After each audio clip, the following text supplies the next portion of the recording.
new and very beautiful kind of plant that had begun to appear on earth had colorful blossoms called flowers. These flowers attracted insects, especially glorious new winged insects called butterflies.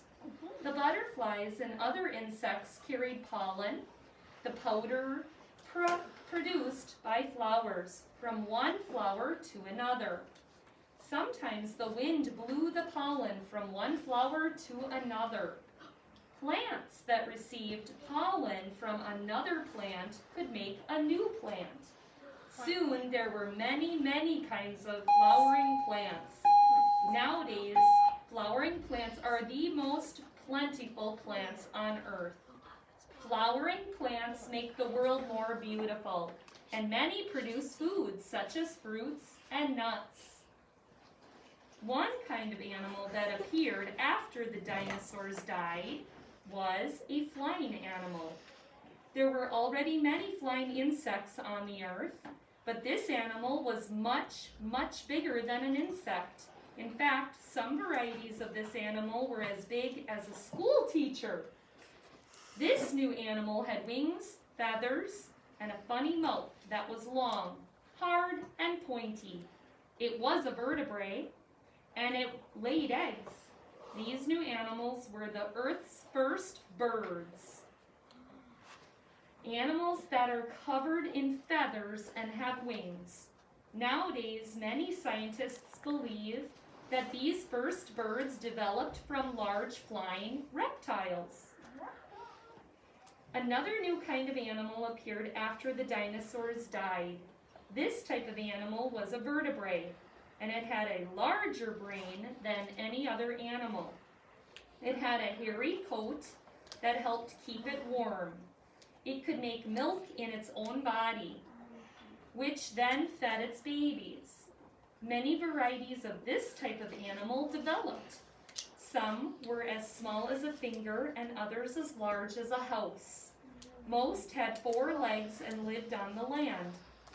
But a few went to live in the ocean, and one even grew wings and flew like a bird. Some ate plants and others ate animals. This type of animal is called a mammal. Are you thinking of a mammal that flies? Mammal. What kind of mammal flies? Bats.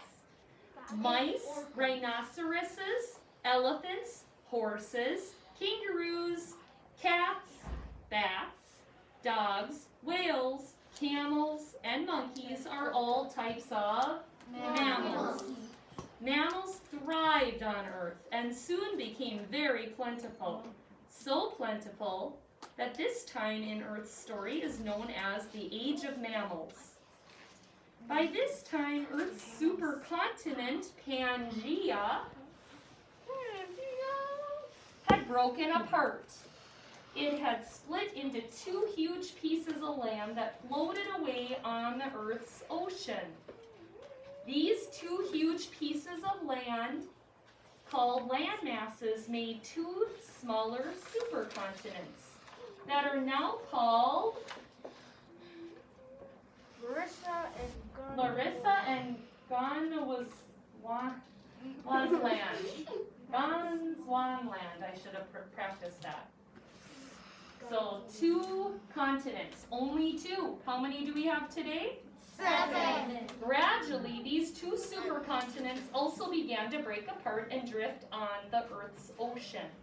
Slowly, over millions of years, these supercontinents formed 7 new continents. These are the continents seen on the Earth today. The plants and animals that had lived on 2 supercontinents got separated when the supercontinents broke into 7 smaller continents.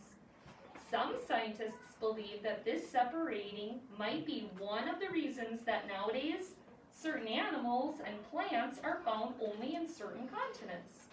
Did you ever wonder that? No. Yes. Yeah.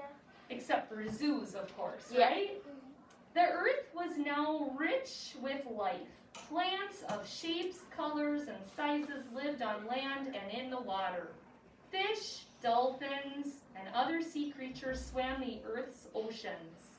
Amphibians, such as frogs and salamanders, lived partly in the water and partly on the land. Insects, such as cockroaches, crept on the land.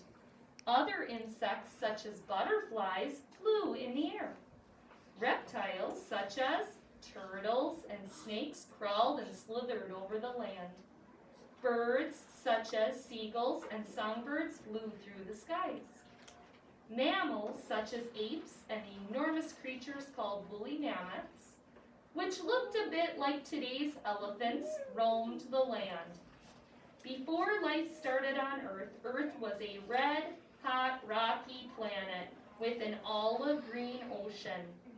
After life came to Earth, the Earth's ocean began to change color. Rains upon rains upon rains changed the color of the ocean from green to blue. And as oxygen increased in the Earth's atmosphere, the sky became blue too. The land of the Earth also began to change. It cooled and was covered in rich soil, green plants, colorful flowers and fruits, and many, many, many kinds of animals. The animals of the earth and the plants of the earth lived together in harmony, each in some way helping the other to thrive. Insects helped plants multiply by carrying pollen all over the land.